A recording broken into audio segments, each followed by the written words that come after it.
In 722 BC, the Assyrian army crushes the northern kingdom. Those who escape death or exile to Assyria flood south into Jerusalem, where the descendants of David and Solomon continue to reign. One of them, Josiah, according to the Bible, finally heeds what the prophets prescribe.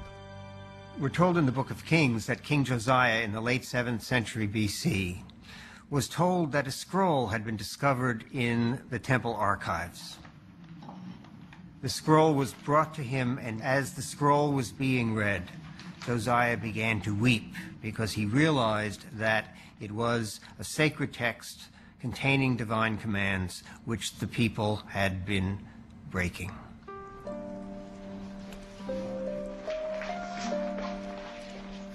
Scholars believe that the lost scroll is part of the 5th book of the Torah, Deuteronomy, a detailed code of laws and observance.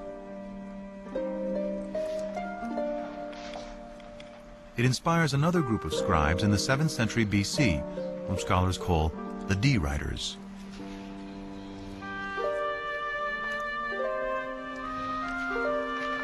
According to the documentary hypothesis, after J and E, D is the third group of scribes who write part of the Hebrew Bible. D retells the Exodus story and reaffirms the covenant Moses made between God and the Israelite people. You should love the Lord your God because he has loved you. He has loved you more than any other nation.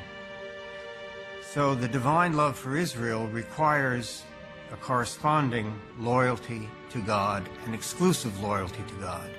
And Deuteronomy, more than other parts of the Bible, is insistent that only the God of Israel is to be worshipped. To enforce the covenant, Josiah orders that idols and altars to all other deities be destroyed. The book of Deuteronomy contains the clearest prohibition of the worship of other gods, the 10 Commandments.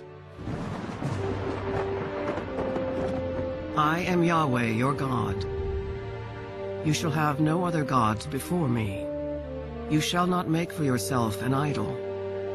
You shall not bow down to them or worship them.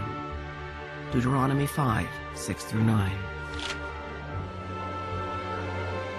The 10 Commandments appears in 2 books of the Bible, in Deuteronomy and in Exodus.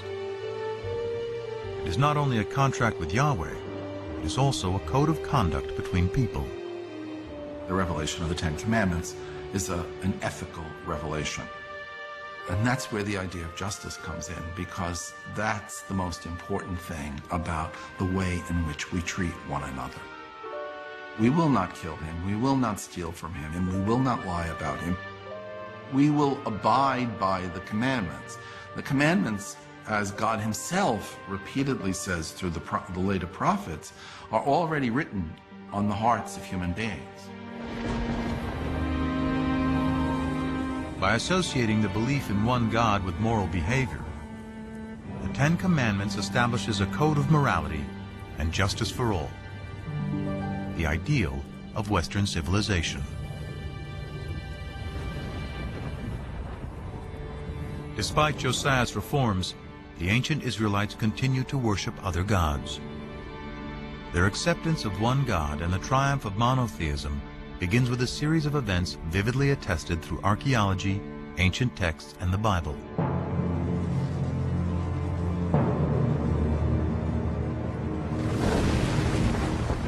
It starts with the destruction of Yahweh's earthly dwelling, the Jerusalem temple.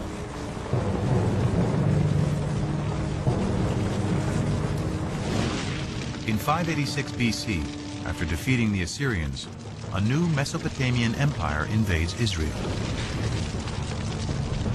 The Babylonians ransack the temple and systematically burn the sacred city.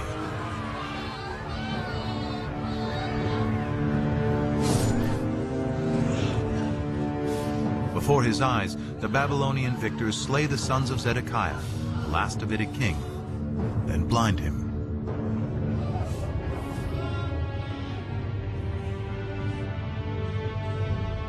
The covenant, the promise made by Yahweh to his chosen people and to David, that his dynasty would rule eternally in Jerusalem, is broken. After 400 years, Israel is wiped out. The destruction of Jerusalem created one of the most significant theological crises in the history of the Jewish people.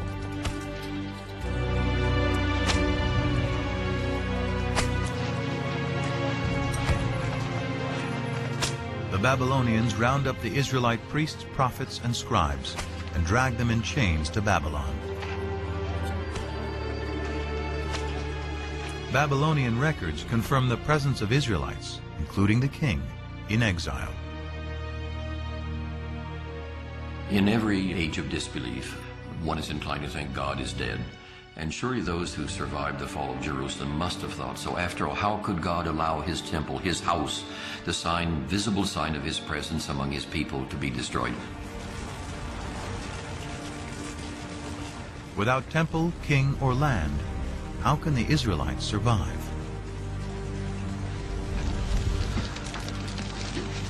Their journey begins with the ancient scrolls, which some scholars speculate were rescued from the flames of the destruction. Among the exiles from Jerusalem to Babylon were priests from the temple.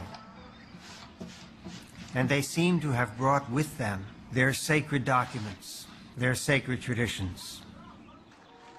According to the widely accepted documentary hypothesis, it is here in Babylon, far from their homes in Israel, that priests and scribes will produce much of the Hebrew Bible as it is known today. Scholars refer to these writers as P, or the priestly source.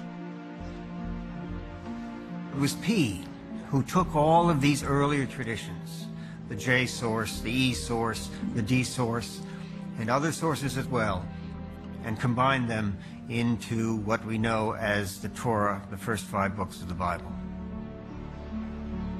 But more than just compiling, P edits and writes a version of Israel's distant past, including the Abraham story, that provides a way for the Israelites to remain a people and maintain their covenant with God.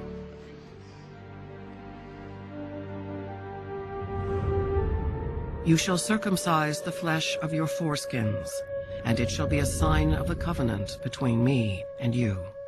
Genesis 17:11. When Genesis 17 attributes a covenantal value to circumcision, it is not really talking about Abraham. It is really talking about the exiles of the 6th century BCE, who, far from their native home, were desperately trying to find a way to reaffirm their difference. Therefore, they began to look at circumcision as not simply another practice, but rather as the marker of the covenant, and they attributed this view back to Abraham.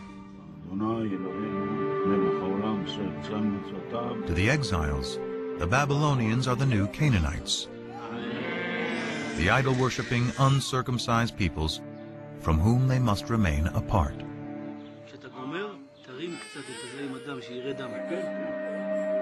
But the Abraham story, with its harrowing tale of a father's willingness to sacrifice his own son, is also about the power of faith.